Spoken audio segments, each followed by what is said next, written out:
and stuff like Number that. one will meet number two Saturday night in Indianapolis. Thank you, Great Dustin. transition, Yes, Dustin. indeed. Well, look, you've learned after all these years how to transition well. Is there going to be snow?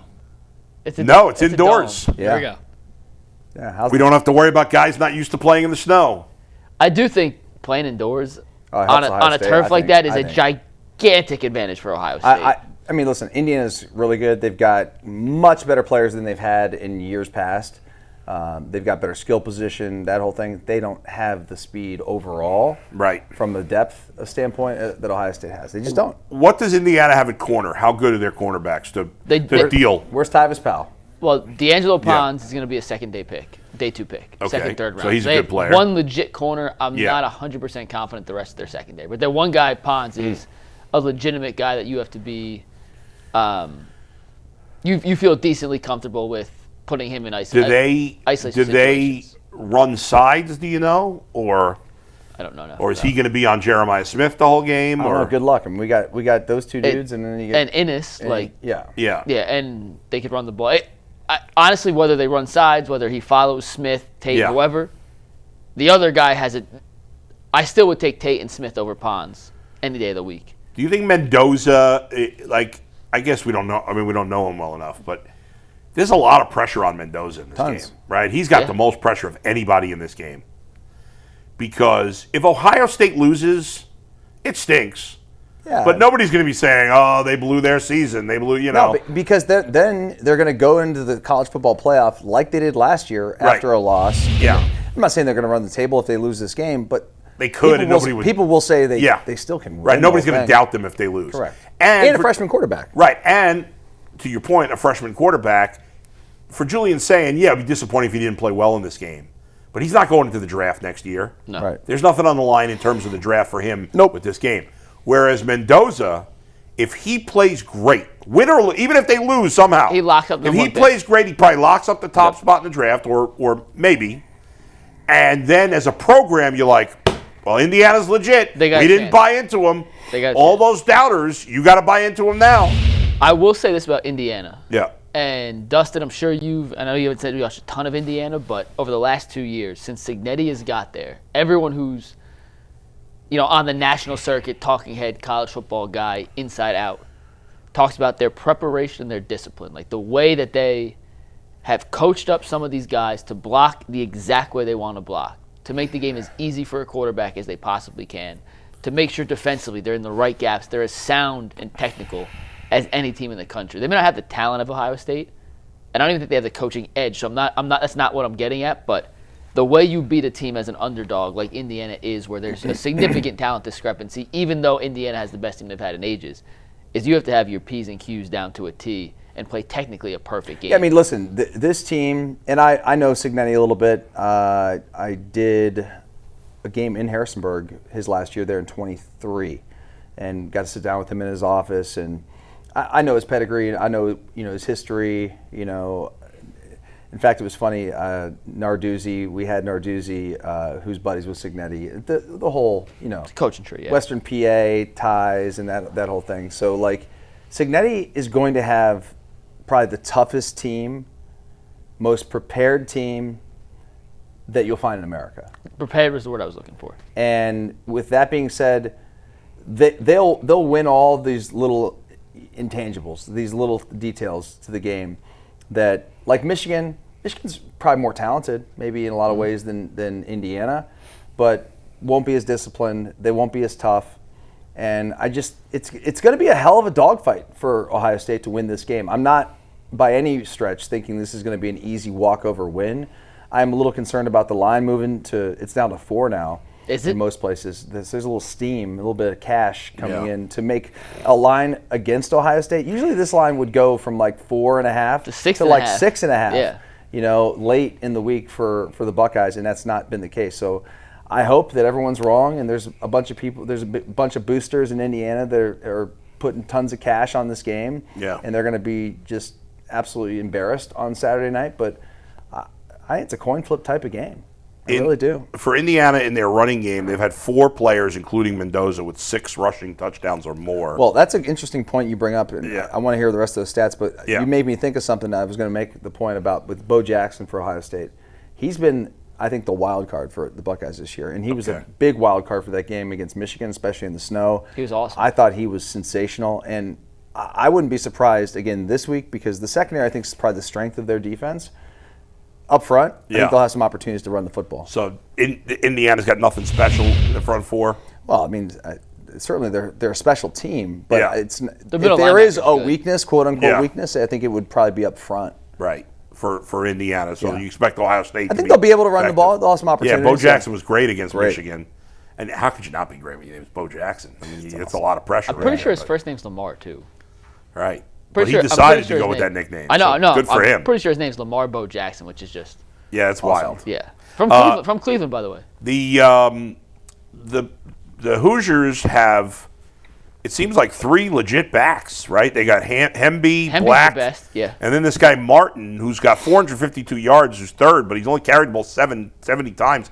He's averaging 6.5 yards per carry. Yeah. And so they got a lot of guys they can rotate. They're super efficient. But obviously we know Ohio State's very stout up front. I mean, Indiana's going to have to be, like, when you're playing this good an opponent, your only chance is you got to be balanced, right? Yeah. I mean, Indiana, as good as Mendoza is, and he's going to win the Heisman if he wins this game, and he's leading the league in touchdowns, he doesn't throw picks, but they can't put it all on him. They've got to be able to run the ball. And they have 2, if not 3, NFL receivers, just like Ohio State does. Now, Surratt and Omar Cooper Jr., those are not looked at in prospect-wise the same way Jeremiah Smith and Carnell Tate are, but they're legit NFL receivers. They'll play on Sundays. Yeah, first, second round guys. Plus, you have a quarterback who is going to be a top 5 pick. Yeah. Plus, you have a really good head coach. Like this Indiana team. Yeah. It's crazy to say because they're Indiana. Right. It's weird. Indiana has not beaten Ohio State since the 80s, right? 1988. That's wild. It's crazy. So how did they win that year? Bill Mallory was their coach. Yeah. Who's a legendary Hall of Fame coach. It was one of the best teams Indiana had. They were actually very good, Indiana, in football under Coach Mallory. Was Ohio State not good in '88? There was a stretch of time where they were kind of a mediocre team. Yeah. With Earl Bruce as coach. Okay. And so hard to believe, right? Yeah. I mean, there's been ups and downs for Ohio State along the way. It wasn't quite like this. This domination from basically Tressel to now.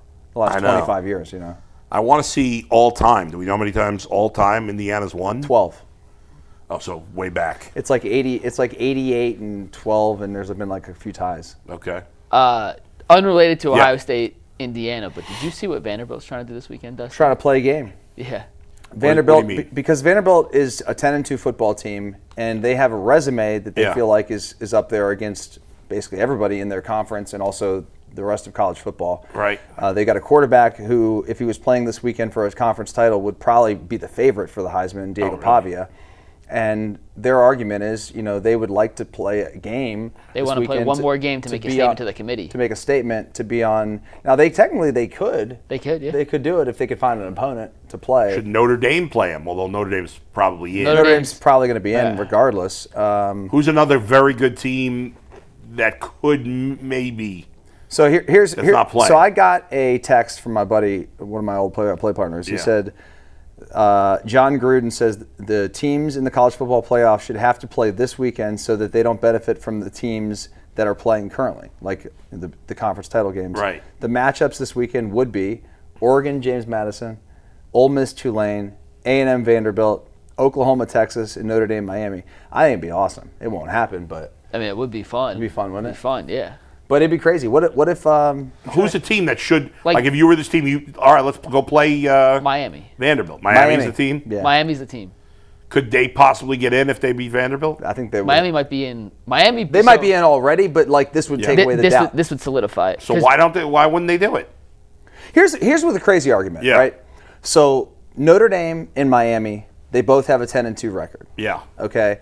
Miami beat Notre Dame heads up week 2 1. or week 1. Yeah. It was first week of the season. First week of the season. Whatever week Texas played Ohio State. Labor Day weekend. I remember I was in New York City watching U.S. Open. Yeah. Watching that game at a restaurant. Close game. Three-point game. Yeah. Point is, Notre Dame's ranked higher than Miami. Yeah. And a lock, essentially a lock Yeah. for the college football playoff. when Miami beat them head-to-head. And then you go look at common opponents. Yeah. Miami had 3 common opponents that Notre Dame also played. Yeah. Miami's got a better point differential against those teams. What's Miami's record overall? 10-2. And Notre Dame's 11-1? 10-2. So how the hell is Notre Dame ahead? Because Notre Dame lost their first 2 games of the season. They've won 10 straight. Miami lost later in the season. It's the whole selection committee has made ridiculous. It completely unknown to these schools what they actually value and what they don't. And they should only do it once. They should do it this last week. They shouldn't have polls for 6 and 7 weeks because you're influenced. Because then the game that just was played is too big an influence. I don't disagree. And they say they don't do that, but they do. It's just human nature. I was in the room. I did the whole process back in September. Right. And there is so much. I mean, trust me, they do the best job that they possibly can. It's impossible, though, to make everyone happy. Right. And there's so many little, what would you say? Nuances? Nuances that go into it. Yeah, it's hard. Well, let me ask you this. What's Notre Dame's best win? Best win? USC. Yeah. Aren't they unranked? No, they're top USC's 25 team. Top They're 18. 9-3. Yeah. Okay, 17, and what's Miami's best win besides Notre Dame? The ACC sucks, so maybe Pittsburgh. I mean, how does Pittsburgh compare to USC? Are they in the same ballpark? So Pitt and Notre Dame, Pitt played Notre Dame. Yeah. And Notre Dame blew out Pitt. Yeah. Miami blew out Pitt. Okay. They played them back-to-back weeks. But Back-to-back weeks. Pitt USC, are they in the same ballpark? USC's probably a little better, but Pitt. A little better, but in the same neck of the woods. Sure. So I don't understand. If their second, if their best win, not including when they played each other, is similar, they've played 3 common opponents. Miami's done better. And Miami beat Notre Dame. That's insane that Notre Dame would be ahead of Miami. We got to get the super chats but in overtime, we'll talk about the Texas dilemma in the college football I know playoff. people worked up about that too.